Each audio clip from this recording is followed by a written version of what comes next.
দুনিয়ায় যদি এত কষ্ট করার পরে আখেরাতেও একটা জাহান্নামের স্থান বরাদ্দ থাকে, তোর মতো পাগল আর কপাল পোড়া কেউ আছে? তোর মতো পাগল আর কপাল পোড়া কেউ আছে? যে ঘটনা ঘটেছে এর পেছনে শুধুমাত্র ওরা না, বলেছে আপনি ধরেন তাদেরকে, ডিম দেওয়া লাগবে না, শুধু ডিম দেখাবেন, এমনি সব বলে ফেলবে। এই কথা বলছেন? সাবধান বাণী উচ্চারণ করলাম, এই জন্যে ফিরে আসেন। যদি কেউ উল্টা পাল্টা থাকেন, চরিত্র সংশোধন করেন। একটারও কোনো আদর্শ নেই, ওদের পেছনে হাত দিয়ে দেখবেন চরিত্র বলতেই কিছু নেই। আমার মনে হয় রক্ত পরীক্ষা করলে কি যে বের হবে আল্লাহ ভালো জানে। এর চাইতে আর শক্ত কথা বলতে পারলাম না। এ বাংলাদেশের ভেতরে একটা বিশৃঙ্খল পরিবেশ তৈরি করে দিয়ে আন্তর্জাতিক মডেল যারা আছে তাদেরকে দেখাতে চাইবে যে এই দেশে জঙ্গি ভরে গেছে, অথচ বাংলাদেশে যে জঙ্গি নেই তার প্রমাণ হচ্ছে এই এক বছর। যদি আমাদের আপা থাকতো, আর আপনাদের তো ভাবি যদি থাকতো, এক বছর এক মাসে মনে হয় কয়েক হাজার আলেমকে জঙ্গি বলে ধরে আটক করে রাখতো। আমারেও ধরে গেছিল, আমার নামে মামলা দিয়েছে, আমি নাকি আনসারুল্লাহ বাংলা টিমের প্রধান। ও সাতাশে কি আমি আজ পর্যন্ত জানি না। আমার যদি হালকা মামলা দিত যে জামাতের সমর্থক, তাও তো হইতো। বলেন তো কোন মামলা দিয়েছে? জীবনে কোনোদিন ওর নামই শুনিনি। আমি ভেতরে যে একজনকে পেয়েছিলাম 3 বছরের ভেতরে, ওনার নাম আব্দুল মতিন। উনি হচ্ছে আল্লাহর দলের সারা বাংলাদেশের প্রধান সভাপতি। একদিন বললাম, মতিন ভাই আপনি তো সারা বাংলাদেশের আল্লাহর দলের সভাপতি, সেক্রেটারিকে? বলছে আমার ছেলে। মানে সভাপতিও ওর ছেলে সেক্রেটারি, এদেশে আর কেউ নেই। এরকম রাম আর বামদের দলও আছে না নেই? যেই কয়টা মুখবাজি গলাবাজি করত, এমন পচা পচেছে। বাইরের দেশেও কিছু আছে এদের দোসরেরা, এই যে হারপিক মজুমদার নাকি যেন নাম। একটা হাদিস পড়ছিলাম আজকে, আন আনাসিন রাদিয়াল্লাহু আন আবি যাররিন রাদিয়াল্লাহু তাআলা আনহু قال قال النبي صلى الله عليه وسلم من ادعى ما ليس له فليس منا ওয়ালিয়াতাবাওয়া মাকআদাহু মিনান নার, রাহু মুসলিম। আমি কি বাংলা বলবো? কি নবীজি বলেন, যে জিনিস তোমার না ওইটা যদি নিজের আয়ত্তে নিয়ে রাখো, 2টা ক্ষতি তোমার ওই দিন থেকে আরম্ভ হয়ে যাবে। 1 নম্বরে ফালাইসা মিন্না, যে জিনিস তোমার ছিল না ওটা যদি নিজের দায়িত্বে নিয়ে রাখো, জোর করে জবরদস্তি করে অন্যায়ভাবে সাদাবাজি করে, যেভাবে হোক অন্যের জিনিস যদি নিজের দায়িত্বে নিয়ে রাখো, যেটার মালিক তুমি না, তাহলে ওই দিন থেকে তুমি আর আমার উম্মত নেই। বলেন তো বাংলাদেশে এই হাদিসটা যদি আমি মিলাতে চাই, আগস্টের 5 তারিখের পরে 1 বছর 1 মাসে বহু মানুষ নবীর উম্মত থেকে অলরেডি বের হয়ে গেছে। আমি কি বেশি বললাম?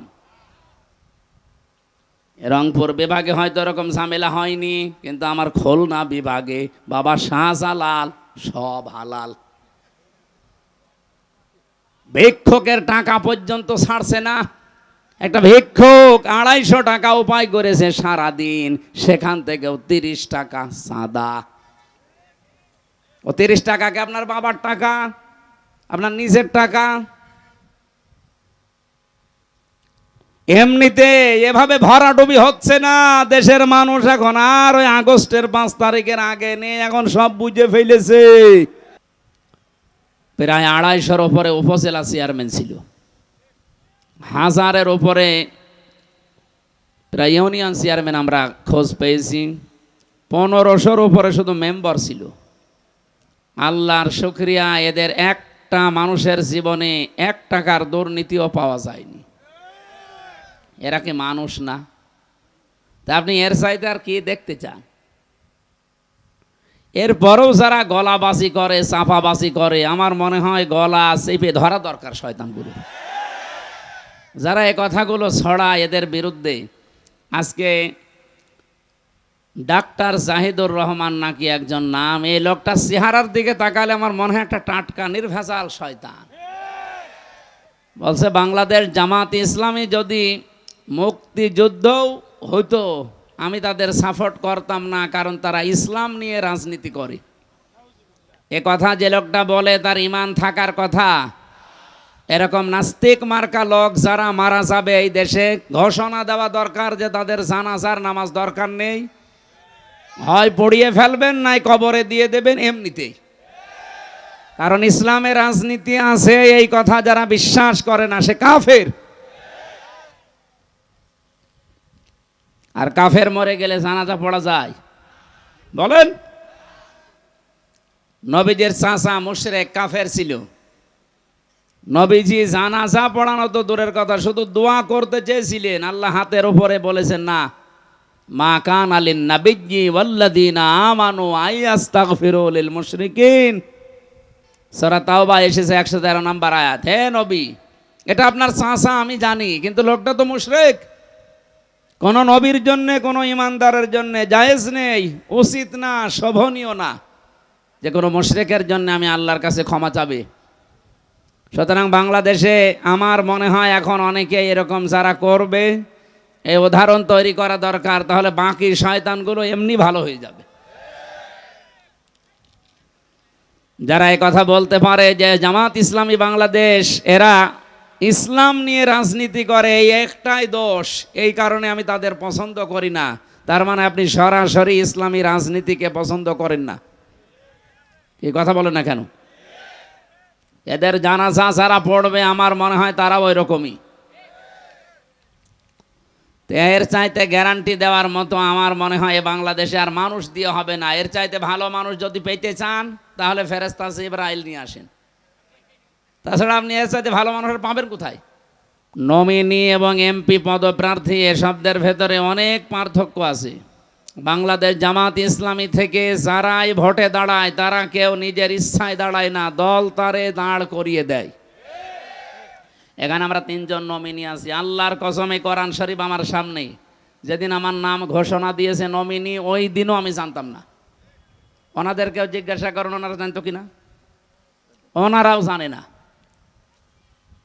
বাংলাদেশে একমাত্র একটাই দল আছে, সে নমিনি হবে কিনা সে নিজেও জানে না,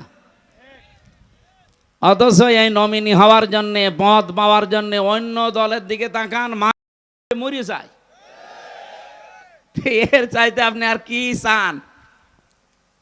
এ দলের ভেতরে কোনো ডাইল খোর নেই, কোনো বাবা খোর নেই, কোনো মদ খোর নেই, কোনো নারী খোর নেই, এমনকি বিড়ি খোরও নেই। আপনি বলেন বিড়ি খোর আছে? আর অন্য যে দলের গলাবাজি করেন বিড়ি না, ও যে কি খায় ও নিজেও জানে না। কোনো দিক থেকে তারা পারে না, শুধু মিথ্যার উপরে ভর করে। কোনো আদর্শ আছে তাদের? এদেশে যারা জামাত ইসলামের বিরুদ্ধে বলে, শিবিরের বিরুদ্ধে বলে, একটারও কোনো আদর্শ নেই। ওদের পেছনে হাত দিয়ে দেখবেন চরিত্র বলতেই কিছু নেই। আমার মনে হয় রক্ত পরীক্ষা করলে কি যে বের হবে আল্লাহ ভালো জানে। এর চাইতে আর শক্ত কথা বলতে পারলাম না। আমার কথা মনে হয় বোঝা গেছে।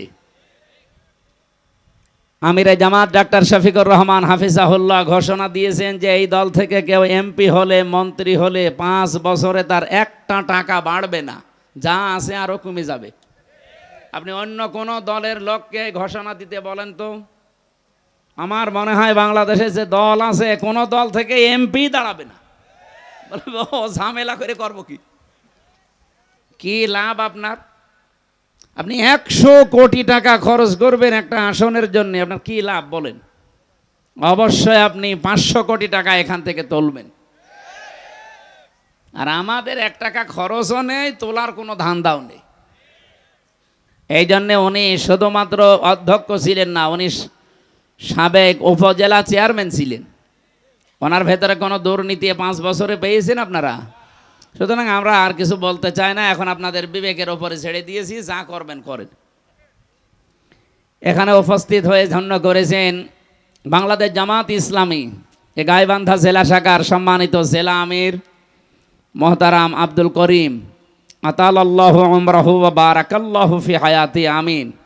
সহসভাপতি খন্দকার মমিনুর রহমান, এখানে ইঞ্জিনিয়ার, গণপূর্ত বিভাগ, রংপুর। এসেছেন উনি, দামাদ বারকাতুহুমুল আলিয়া।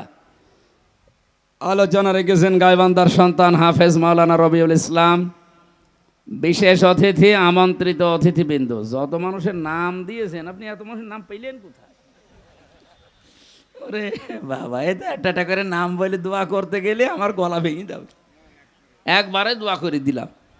আজকে এই মাহফিলটা যার মাধ্যমে এসেছে, উনি এখান থেকে সেই কুষ্টিয়া, আমারই আজকে প্রায় 5 ঘন্টা সময় লেগেছে এই গাড়িতে, তাহলে ওনার তো 6-7 ঘন্টা লাগতো যাওয়া আসায়, কমপক্ষে 14 ঘন্টা রাস্তায় কাটিয়েছে। এই যে পাশে এই মানুষটা আবু তালেব মণ্ডল না, সরকার।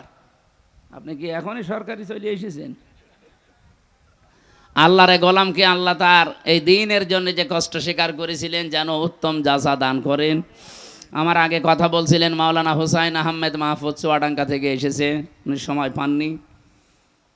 মঞ্চে বসা ওলামা একরাম, সামনে বসা মুসলমান ভাইরা, পর্দার আড়ালের সম্মানিতা মা এবং বোনেরা, এখনও মনে হয় শীত সেরকম পড়েনি, এই জন্যে এই অনুষ্ঠানগুলো এখনও বাংলাদেশের বিভিন্ন জেলাতে শুরু হয়নি, আস্তে আস্তে আরম্ভ হচ্ছে। আমরা যেহেতু সাংগঠনিকভাবে চলাফেরা করি, এই জন্যে সংগঠনের বাইরে যেতে পারি না। আমাদের সর্বোচ্চ জায়গা থেকে নির্দেশ দেওয়া যে নিজের এলাকাতে থাকবেন, এবার বাইরে যাওয়া এখন দরকার নেই। এই জন্যে খুব কম আসা হচ্ছে। হয়তো 2-3 মাস পরে একবার আসলে আপনারা একটু সাড়া দেবেন তো ইনশাল্লাহ।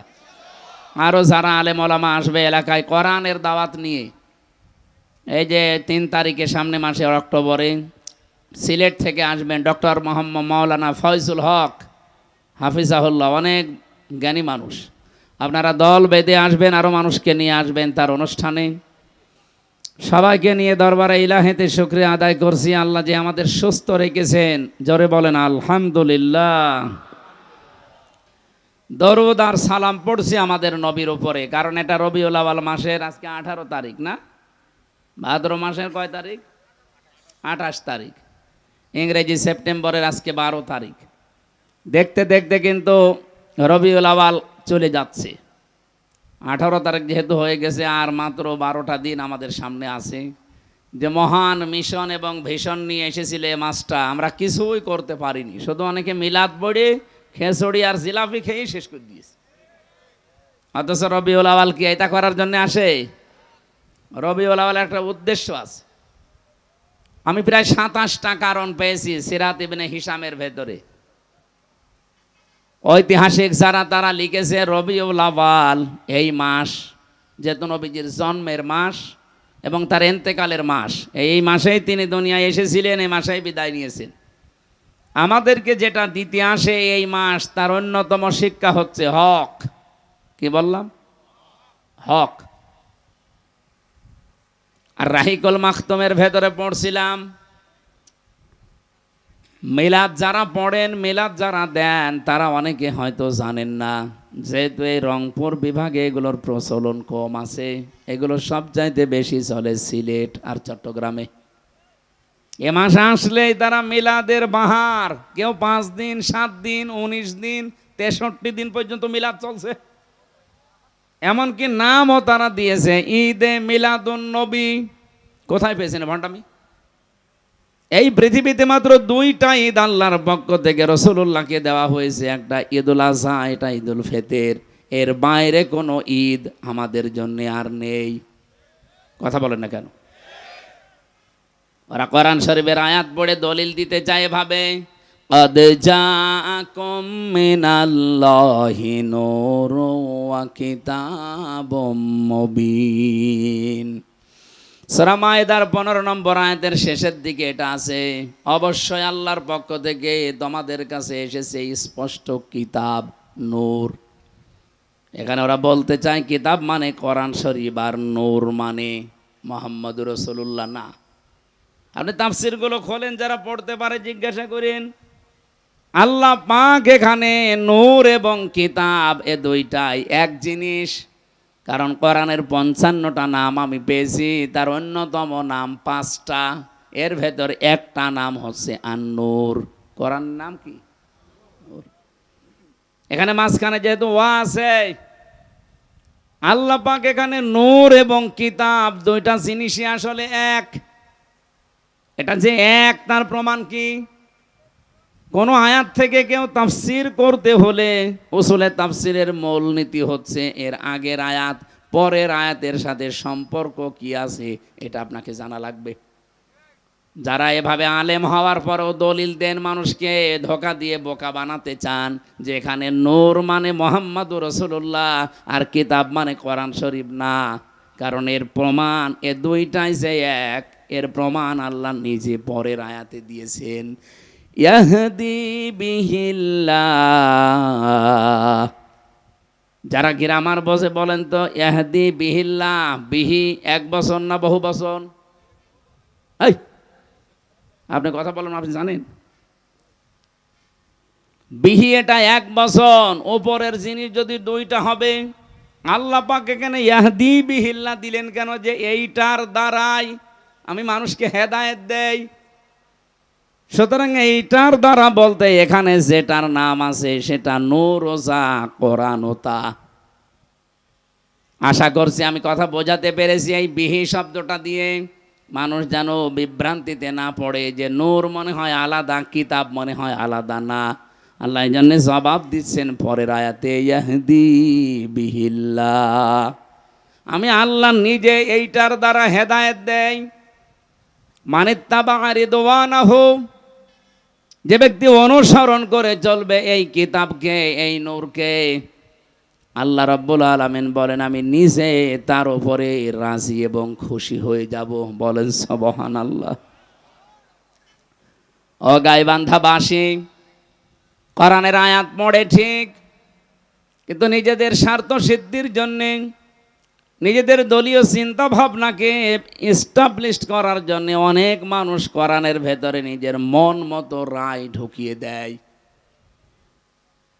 কত সুন্নি নাম নিয়ে, কত গরম সুন্নি, ঠান্ডা সুন্নি, মিঠা সুন্নি, কত রকমের নাম নিয়ে আজ বাংলাদেশে যে ষড়যন্ত্রগুলো চলছে, এই যে মাজার নিয়ে, কবর নিয়ে, এগুলো সব দাদা বাবুদের শেখানো এই মাজার পন্থীদের দিয়ে করা। রাজবাড়িতে, রাজশাহীতে যে ঘটনা ঘটেছে এর পেছনে শুধুমাত্র ওরা না, এখানে কলকাঠি নাড়ছে দাদারা। এই নরু পাগলার লাশ তুলে যারা পড়িয়ে ফেলেছে, আপনি ধরেন তাদেরকে, ডিম দেওয়া লাগবে না, শুধু ডিম দেখাবেন, এমনি সব বলে ফেলবে। এই কথা বলছেন? দুর্বিসন্ধি চলছে এ বাংলাদেশের ভেতরে, একটা বিশৃঙ্খল পরিবেশ তৈরি করে দিয়ে আন্তর্জাতিক মডেল যারা আছে তাদেরকে দেখাতে চাইবে যে এই দেশে জঙ্গি ভরে গেছে। অথচ বাংলাদেশে যে জঙ্গি নেই তার প্রমাণ হচ্ছে এই 1 বছর 1 মাস। বলেন তো 1 বছর 1 মাসে একটা জঙ্গি ধরা পড়েছে? যদি আমাদের আপা থাকতো, আর আপনাদের তো ভাবি যদি থাকতো, 1 বছর 1 মাসে মনে হয় কয়েক হাজার আলেমকে জঙ্গি বলে ধরে আটক করে রাখতো। আমারেও ধরে গেছিল, আমার নামে মামলা দিয়েছে, আমি নাকি আনসারুল্লাহ বাংলা টিমের প্রধান। ও সাতাশে কি আমি আজ পর্যন্ত জানি না। আমারে যদি হালকা মামলা দিত যে জামাতের সমর্থক, তাও তো হইতো।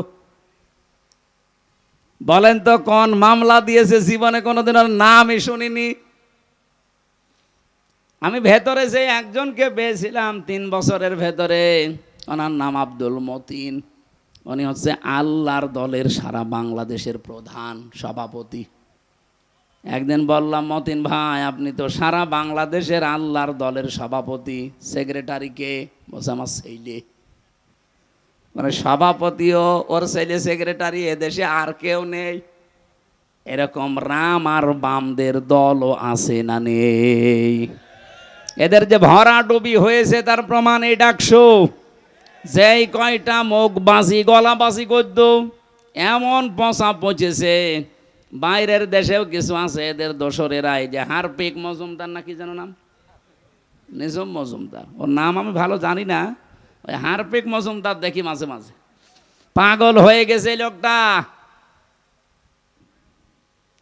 নির্বাচনের আগের দিনও কত লাইভ করে করে মানুষকে বিভ্রান্ত করছিল যে আপনারা কে গরু ছাগলকে ভোট দেবেন, তাও শিবিরকে দেবেন না।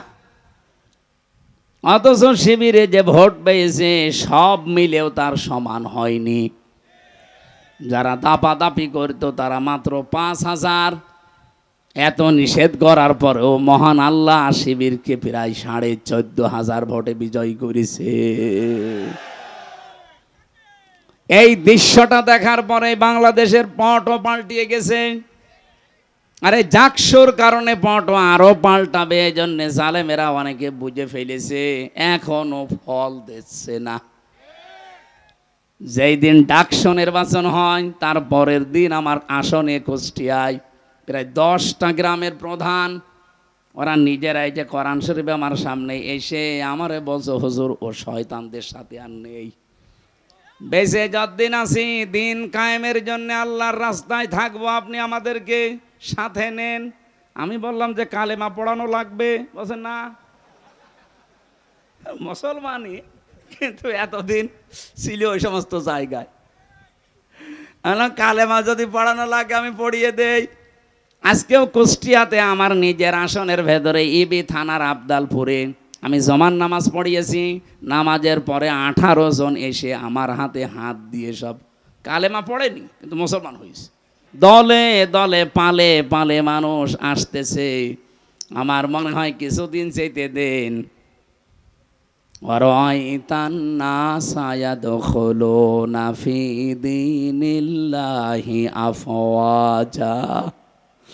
এ নবী আপনি দেখবেন দলে দলে পালে পালে মানুষ ইসলামে প্রবেশ করছে। সেই দৃশ্য এখন বাংলাদেশে দেখা যাচ্ছে।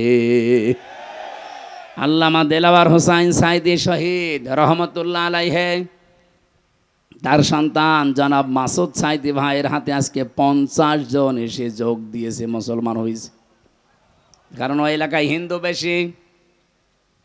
আমার তো মনে হচ্ছে 1500 বছর আগে নাজিল হওয়া কোরআনের সূরা এই নসরের আয়াতটা বাংলাদেশের জন্য এখন খাপের খাপ মমতাজের বাপ মিলে যাচ্ছে। এই কথা বলেন না কেন? এই জন্য ঝড় যখন উঠেছে এই দেশে এখন দল যে নামে আসুক না কেন, দুইটা, হয় আল্লাহর দল নয় শয়তানের দল। আমি ওপেন ঘোষণা দিয়েছি আমার কুষ্টিয়ায় যে বাংলাদেশে এখন দল 14টা থাক আর 28টা থাক আর 73টা থাক, দল এখন দুইটা, হয় আল্লাহর দল নয় শয়তানের দল। এই জমিনে যারা আল্লাহর দিন কায়েম করতে চায়, আল্লাহর বিধান প্রতিষ্ঠা করতে চায়, তারা সব এক দল। এবং আল্লাহর আইনের বাইরে যারা মানুষের তৈরি করা বিধান কায়েম করতে চায়, এরা এক কথায় শয়তানের দল। এখন আপনার সিদ্ধান্ত, আপনার কাছে কোনটায় যাবেন। আল্লাহর দলে থাকলে বিজয়ী হলেও আপনার লাভ, যদি হেরে যান তাও লাভ। আর শয়তানের দলে থাকলে হয়তো টাটকা কিছু সুখ পেতে পারেন, আজীবন আপনাকে জাহান্নামের আগুনে থাকা লাগবে। অনেক আলেম পর্যন্ত আমি এখন দেখতে পাচ্ছি, এটা গায়বান্ধা আছে কিনা আমি জানি না, এলাতে দেখি অনেক আলেমের ভেতরে এখনো দোদুল্যমান অবস্থা, যে যদি অ্যাক্টিভ ভাবে ইসলামের পক্ষে আমি লেগে পড়ি আর যদি পাশ না করে তখন আমার ইমামতি থাকবে। তো আপনি ইমামতি নিয়ে আসেন। আর আপনার এরকম মনে হয় কেন যে এবার ইসলাম যাবে না? আপনি 100% বিশ্বাস করতে পারেন বাংলার সংসদে এবার ইসলাম যাবে।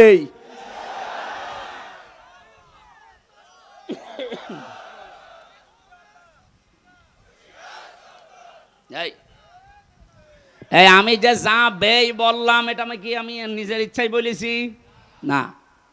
সূরা আলে ইমরানে এসেছে, ওয়ালা তাহিনু ওয়ালা তাহজানু ওয়া আনতুমুল আ'লাউনা ইন কুনতুম মুমিনিন। আল্লাহ বলেন কোনো ভয় নেই, কোনো চিন্তা নেই। শব্দটা কিন্তু ওয়া আনতুম আ'লাউনা ছিল, অথচ আ'লাউনার আগে আলিফ লাম দিয়ে এটাকে আল্লাহ নির্দিষ্ট করে দিয়েছেন। আরবি গ্রামারের নিয়ম অনুযায়ী মুবতাদা যদি মারেফা হয়, খবর হওয়ার কথা সব সময় নাকিরা অনির্দিষ্ট। অথচ আল্লাহ এখানে আলিফ লাম দিয়ে এইটাকেও নাকেরাকে মারেফা বানিয়ে দিয়েছেন, নির্দিষ্ট করে দিলেন। খবর যদি কোনো সময় মারেফা নির্দিষ্ট হয়ে যায় তাহলে ইফিদুল হাসরা, হসরের ফায়দা দেয়, বাংলা অর্থ দাঁড়ায় হবেই। আল্লাহ বলেন তোমরা বিজয়ী হবে, ইন কুনতুম মুমিনিন। একটা শর্ত দিলাম, মুমিন হওয়া লাগবে। এই জন্যে আপনাকে বারবার আমি জানাচ্ছি যে আপনি দোদুল্যমান অবস্থায় থাকবেন না, হয় ইসলামের পক্ষে থাকবেন, না আপনি বেঈমানের পক্ষে থাকবেন। এটা এখন ফাইনাল সিদ্ধান্ত আপনাকে আজকেই নেওয়া লাগবে, নয়তো ইসলাম যদি এসে যায় আপনি এই যে সাপোর্ট করছেন না, তখন বিপদে পড়বেন। আর আল্লাহর কসম এবার ইসলাম আসবেই, কারণ যে ঝড় উঠেছে, আল্লামা সাইদের কথা ছিল, ঝড় যখন আসে ঝরা পাতাগুলো উপরে ওঠার জন্যে, এদেশে আমরা যারা ঝরা পাতা এদিকে ওদিকে আসি, আল্লাহর কসম এবার উপরে উঠতে চাই। এজন্য কোনো ভয় নেই। ছেলে যদি মায়ে খাতে নিয়ে বলে আমার বাবার সম্পদ আমি পাই কি না পাই, পাই কি না পাই, মানুষ তারে পাগল বলবে না? বলে তুই মাথা খারাপ না পাগল, তোর বাবার সম্পদ তুই পাবি না, গ্রামের লোক পাবে। 92% মুসলমানের দেশে যে ঝড় এবার উঠে পড়েছে, এইটা দেখেও যদি কারো বিশ্বাস না হয় যে ইসলাম এবারও যদি না আসে, ইসলাম আসবে না, আসবে কি? কোথায় 14,500 আর কোথায় 5,000? আপনি টের পাচ্ছেন? এটা আল্লাহর দয়া ছাড়া জীবনেও সম্ভব না। এই কথা বলো না কেন?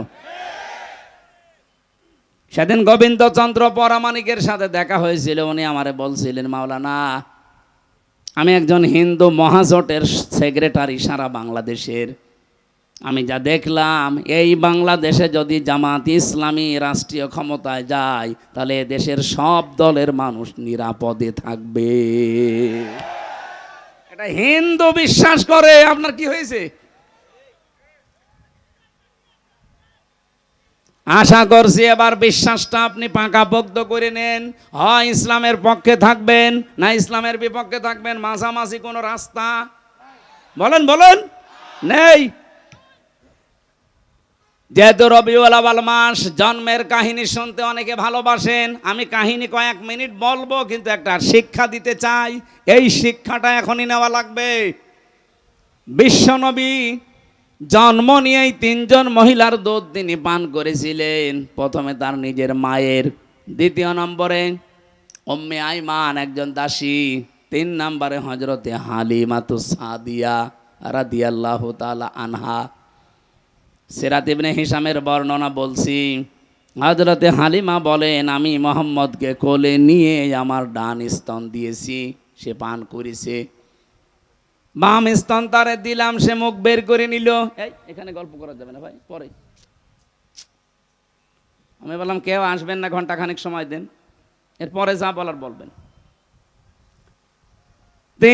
তিনবার তারে আমি স্তনে মুখ লাগালাম, সে 3 বারই মুখ বের করে দিল। চোখের ইশারা দিয়ে যেন আমারে জানাতে চাই মা হালিমা জোর করেন কেন? ডান স্তন আমার অধিকার ছিল, আমি পান করেছি। বাম স্তন এটা আমার অধিকার না, এটা আমার দুধ ভাই আব্দুল্লাহর অধিকার। দুনিয়াতে তো আমি ভাইয়ের হক নষ্ট করার জন্য আসি না, এসেছি ভাইয়ের হক ফিরিয়ে দেওয়ার জন্যে।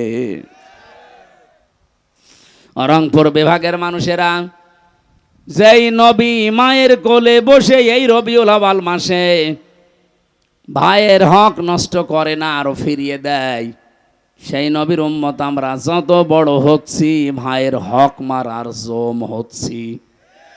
কথা বলেন না কেন?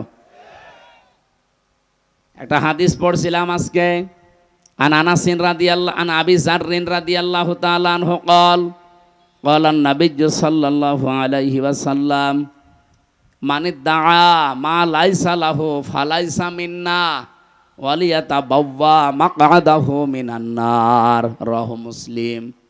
আমি কি বাংলা বলবো কি? নবীজি বলেন যে জিনিস তোমার না ওইটা যদি নিজের আয়ত্তে নিয়ে রাখো, 2টা ক্ষতি তোমার ওই দিন থেকে আরম্ভ হয়ে যাবে। 1 নম্বরে ফালাইসা মিন্না, যে জিনিস তোমার ছিল না ওটা যদি নিজের দায়িত্বে নিয়ে রাখো, জোর করে জবরদস্তি করে অন্যায়ভাবে সাদাবাজি করে যেভাবে হোক অন্যের জিনিস যদি নিজের দায়িত্বে নিয়ে রাখো, যেটার মালিক তুমি না, তাহলে ওই দিন থেকে তুমি আর আমার উম্মত নেই। বলেন তো বাংলাদেশে এই হাদিসটা যদি আমি মিলাতে চাই, আগস্টের 5 তারিখের পরে এক বছর 1 মাসে বহু মানুষ নবীর উম্মত থেকে অলরেডি বের হয়ে গেছে। আমি কি বেশি বললাম? রংপুর বিভাগে হয়তো এরকম ঝামেলা হয়নি, কিন্তু আমার খুলনা বিভাগে বাবা শাহজালাল সব হালাল। ভিক্ষুকের টাকা পর্যন্ত ছাড়ছে না। একটা ভিক্ষুক 250 টাকা উপায় করেছে সারাদিন, সেখান থেকেও 30 টাকা চাঁদা। ও 30 টাকাকে আপনার বাবার টাকা, আপনার নিজের টাকা। এমনিতে এভাবে ভরাডুবি হচ্ছে না দেশের মানুষ এখন আর ওই আগস্টের 5 তারিখের আগে নেই, এখন সব বুঝে ফেলেছে। 1 বছর 1 মাসে বাংলাদেশ জামাত ইসলামের নামে কোনো দোষ এভাবে কেউ দিতে পারেনি। মিথ্যা যারা দিয়েছে সব ধরা পড়ে গেছে। কেন বলছি? ওরা মিথ্যা তহমত লাগিয়েছিল যে জামাত ইসলামী এরাও চাঁদাবাজি করে, এরাও ছিনতাই করে। কিভাবে? এরা ইসলামী ব্যাংক ছিনতাই করে নিয়েছে। ইসলামী ব্যাংকে আপনার বাবার, যাদের ব্যাংক তারা ফেরত পেয়েছে, চাঁদাবাজি হয় কি করে? এই কথা বলেন না কেন? যারা আজ বলে ইসলামী ব্যাংকও ছিনতাই হয়ে গেছে, ব্যাংকে আপনার বাবার, এদের মাথার ঘাম পায়ে ফেলে বানানো ব্যাংক, এটা হারিয়ে গিয়েছিল, এখন তারা ফেরত পেয়েছে। হাদিসের যে শাস্তি, অন্যের জিনিস যারা জোর করে জবরদস্তি করে দখল করে চাঁদাবাজি করে নিজের কাছে রেখে দেয়, তারা হচ্ছে নবীর উম্মতের বাইরে চলে গেছে। 2 নাম্বারটা আরো কঠিন, ওয়ালিয়াতা বাউয়া মাকআদাহু মিনান নার। নবীজি বলেন সে যেন জাহান্নামে নিজের একটা স্থান বরাদ্দ করে নিল। বলেন নাউজুবিল্লাহ।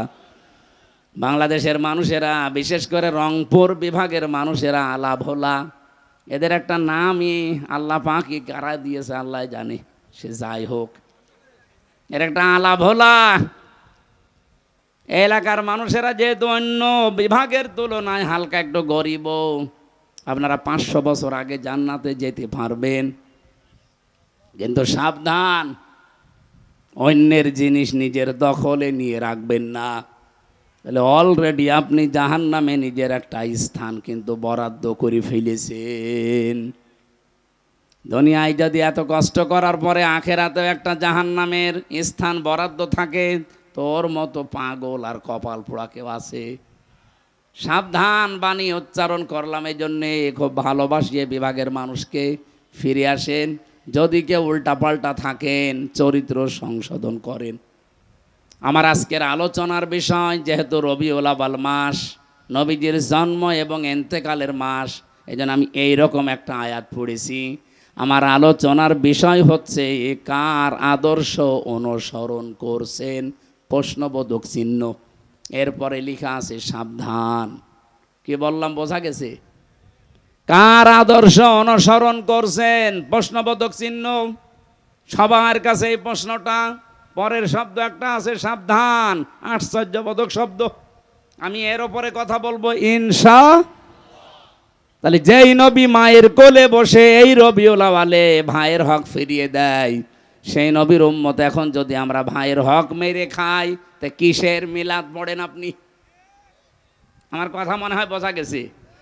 তাহলে আজকে থেকে আপনি সিদ্ধান্ত নিতে পারেন, জীবনে আর যাই হোক আমার দ্বারা কারো হক অধিকার যেন নষ্ট না হয়, আমরা যেন মেনে চলতে পারি এই রবিউল আউয়ালে। এই পয়েন্টটা বলেন আমিন।